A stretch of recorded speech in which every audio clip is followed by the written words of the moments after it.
Good afternoon students. So வந்து பார்த்தீங்கன்னா எல்லாேருக்கும் ஒரு ஸ்பெஷலான ஒரு குட் ஆஃப்டர்நூன்ப்பா, இனிய மதிய வணக்கம்ப்பா. ஓகேங்களா? ஸோ வந்து பார்த்தீங்கன்னா ஆல்ரெடி 12th ரிசல்ட் வந்தாச்சு. 10th standard ஸ்டூடெண்ட்ஸ்ப்பா. உங்களுக்கு வந்து பார்த்தீங்கன்னா நாளை மறுநாள் காலை 9:30 மணிக்கெலாம் சரியாக உங்களோட ரிசல்ட்டு உங்களோட மொபைல் நம்பருக்கு குறுஞ்செய்தியாக வந்துடும்ப்பா. குறுஞ்செய்தியானால் எஸ்எம்எஸில் உங்களுக்கு மார்க்ஸு வந்துடும். ஓகேங்களா? 10th ஸ்டாண்டர்ட் ஸ்டூடெண்ட்ஸுக்கு மே 10ஆம் தேதி, அதாவது நாளை மறுநாள் உங்களுக்கு ரிசல்ட் வந்துடும்ப்பா.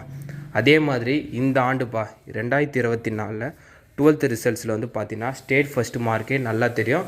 598 மார்க் தான்ப்பா ஒரு மாணவி எடுத்திருந்தாங்க. அது வந்து பார்த்திங்கன்னா இந்த காமர்ஸ் டிபார்ட்மெண்ட் நினைக்கிறேன், இந்த காமர்ஸ் குரூப் ஸ்டூடெண்ட்ஸ் நினைக்கிறேன்.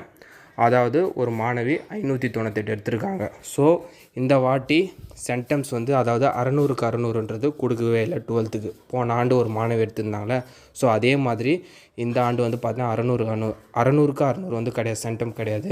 2 மார்க் கம்மி, இங்கிலீஷில் 1 மார்க் கம்மி, தமிழில் 1 மார்க் கம்மி. ஸோ டோட்டலாக 598 12th எடுத்திருந்தாங்க. இந்த ஆண்டு வந்து பார்த்திங்கன்னா 499 வந்து பார்த்திங்கன்னா வரத்துக்கு சான்சஸ் கொஞ்சம் இருக்குதுன்னு சொல்லியிருக்காங்கப்பா. 499 வந்து ஸ்டேட் ஃபஸ்ட்டு மார்க்காக வந்து பார்த்திங்கன்னா 10th இருக்க வாய்ப்பு இருக்குது. ஓகேங்களா? ஸோ அப்படியே இல்லைனா 498 கன்ஃபார்ம். ஸோ இந்த வாட்டி 499 இல்லைனா 498 இதுதான் ஸ்டேட் ஃபஸ்ட்டாக இருக்கும். 499 வர சான்சஸ் இருக்குது. அப்படி வராத பட்சத்தில் 498 அதாவது 498 தான் ஸ்டேட் ஃபஸ்ட்டாக வர சான்சஸ் இருக்குது. ஓகேங்களா? ஸோ வந்து 499 வந்து பார்த்தீங்கன்னா வரத்துக்கு சான்சஸ் வந்து கொஞ்சம் கம்மி தான்ப்பா. ஏன்னா தமிழ் இங்கிலீஷில் ஒரு மார்க் கட் பண்ணிடுவாங்க. ஸோ அதனால் சொல்கிறேன் 499 இல்லை 498 ஏதாச்சும் ஒரு மார்க்கு ஸ்டேட் ஃபஸ்ட்டாக வரல இந்த வாட்டி. ஓகேங்களா? ஸோ அது மட்டும் இல்லாமல் வந்து பார்த்திங்கன்னா பாஸ் பர்சன்டேஜும் வந்து பார்த்தீங்கன்னாப்பா உங்களுக்கு இந்த ஆண்டு போன ஆண்டை விட அதிகமாக தான் இருக்கும். எப்படி 12க்கு இருந்துச்சோ அதே மாதிரி உங்களுக்கும் பாஸ் பர்சன்டேஜ் இந்த ஆண்டு அதிகமாக தான் இருக்கும். ஓகேங்களா? இன்னும் 1.5 நாள் தான் இருக்குது. நாளை மறுநாள் காலையில் உங்களுக்கு ரிசல்ட்டு டைரெக்டாக மொபைலுக்கே வந்துடும். நீங்கள் வெப்சைட்லேயே செக் பண்ணிக்கலாம். www.tnresult.nic.inல போய் உங்கள் ரெஜிஸ்டர் நம்பரும் டேட் ஆஃப் பர்த்தை போட்டிங்கன்னா உங்கள் ரிசல்ட் 10th வந்துடும். ஓகேங்களா? அப்படி இல்லைன்னா உங்களுக்கு ஷார்ப்பாக 9:30 மணிக்கு எஸ்எம்எஸ் வந்துடும். மொபைலில் ஆன் கண்டிஷனில் வச்சுக்கோங்கப்பா. ஓகேங்களா? ஸோ இதுதான், வேறு ஒன்றும் கிடையாது. ஸோ நிறைய பேர் பயப்படுறாங்க ஸ்டூடெண்ட்ஸு, ஃபஸ்ட் டைம் எழுதிருக்கிறதால நிறைய ரூமர் சொல்கிறாங்க. கரெக்ஷன் ரொம்ப டஃப்பாக போச்சு, ஃபெயில் ஆகிடுவீங்க, ஃபெயில் ஆக சான்சஸ் இருக்குதுன்னு நிறைய ரூமர்ஸ் போகுதுப்பா. எதையுமே நம்பாதீங்க 10th ஸ்டூடெண்ட்ஸு.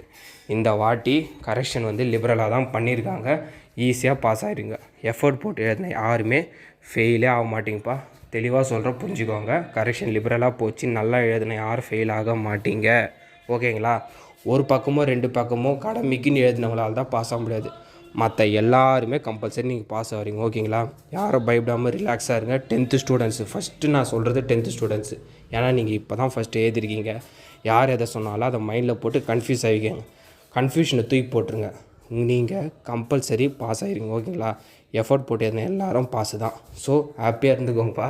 ஜாலியாக இருந்துட்டு நாளை மறுநாள் ரிசல்ட்டை பார்த்துட்டு அழகாக அடுத்த குரூப் சூஸ் பண்ணி படிங்க. ஓகேங்களா? ஸோ இதுதான் அப்டேட்டு. மறக்காமல் உங்கள் ஃப்ரெண்ட்ஸு ஸ்டூடெண்ட்ஸ்க்கு ஷேர் பண்ணிடுங்க. ஓகேங்களா? மறக்காமல் ஷேர் பண்ணிடுங்க.